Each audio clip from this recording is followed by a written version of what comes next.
apa-apa. Yo. Monggo menika bisane mung nyawang, mung bisa nyawang. Nah, nggih saking Sidoarjo.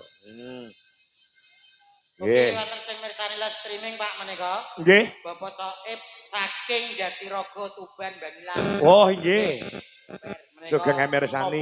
Tuban nobar, Pak. Nggih. Nggih, menika saking Mbak Tribuana.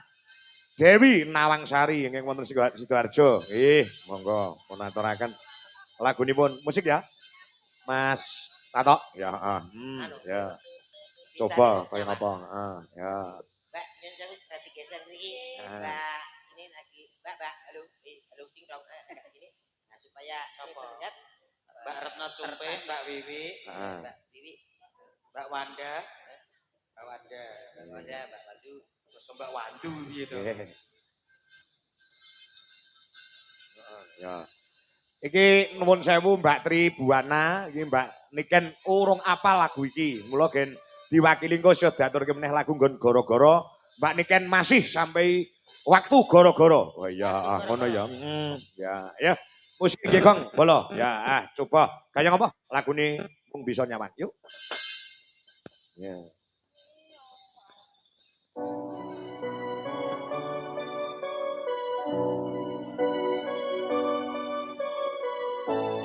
Laras Indonesia.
Suhar, terima kasih.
Slendro no, ya engko sambungan gara-gara Mas Komet Mas Dodo.